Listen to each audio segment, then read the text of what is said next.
Alors, si on veut rapprocher mon système équinoxial, c'est une socialité, des notions de droite et de gauche, je dirais, de manière plus fine que jusqu'à présent, que en phase solsticiale, on ne cherche pas le plein emploi. Parce que le plein emploi, c'est une notion équinoxiale.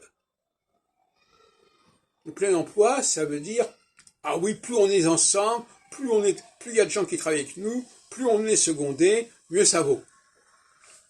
Alors que la solitude, c'est le contraire. Dans l'homosocialité, il y a la notion de solitude, qui me paraît intéressante. Tout comme dans l'équinoxialité, il y a la notion d'égalité, etc. Si on voulait jouer sur les étymologies. Donc, dans la phase équinoxiale, on est dans le partage. Il faut partager les tâches. Il ne faut pas que quelqu'un fasse tout seul. C'est pas bon, c'est pas bien, c'est pas un bon signe. Il ne faut pas que tout dépende d'une seule personne. Alors qu'en phase solsticiale, l'enjeu c'est justement de dire, tiens, cette personne-là, c'est un vrai leader parce que à lui tout seul, il vaut toute une armée. À lui tout seul, il résout tous les problèmes. À lui tout seul, il maîtrise l'ensemble des sujets.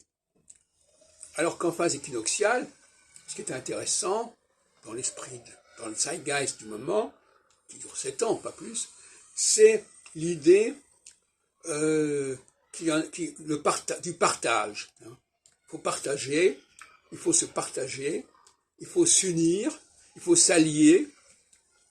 La notion d'alliance, c'est tout à fait intéressante. Pourquoi le traité de Rome et ce qui l'a précédé dans les années 50 correspond à une phase équinoxiale? C'est parce que ce sont des pays qui ont tout d'un coup peur d'être isolés. Et notamment, peur de l'Allemagne, par exemple, d'où la question de la CED, etc. Il y a des périodes comme ça où la peur, l'angoisse conduisent à des alliances, bien évidemment.